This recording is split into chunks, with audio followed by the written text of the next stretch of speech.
I want to take a couple of seconds to say a few things about the tomos itself.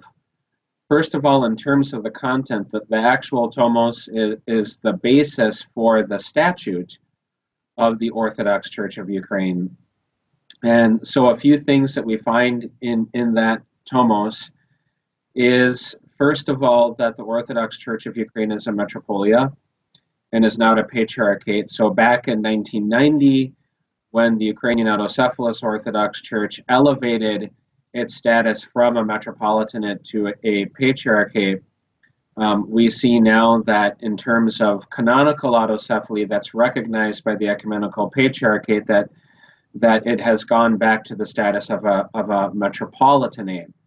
I think it is quite possible that in the future, especially if there is some sense of a complete unification of the churches, that the status could be elevated to that of a patriarchate given the age of the church in Kyiv.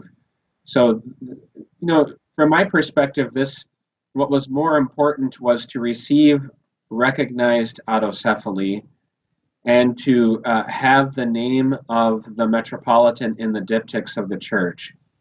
The greatest accomplishment here is that this is the beginning of the process for the Orthodox Church of Ukraine to finally be in communion with all of the other Orthodox churches. What I think some people who are tuning into this might not understand is that for the people of the Orthodox Church of Ukraine, this is a time of euphoria. It's a time of joy. However you count the numbers, if we start with, for example, the re-emergence of the Ukrainian autocephalous Orthodox Church in Ukraine in 1989, 30 years later, you finally have the beginning of the process of recognition. This is something that the pioneers of autocephaly have been working for 100 years. And I think it can be very difficult for people who are outside of Ukraine, who are not familiar with the history, to understand why this is such a sense of great joy. The Ukrainians they haven't attempted to ask for autocephaly. They've had autocephaly.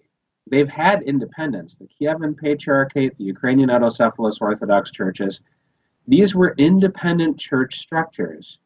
And so we have now, with the Orthodox Church of Ukraine, is an autocephaly that is recognized by the Ecumenical Patriarchate for the first time in the modern history of the Church of Ukraine. This is for Ukrainians who are in this church, this is a tremendous achievement.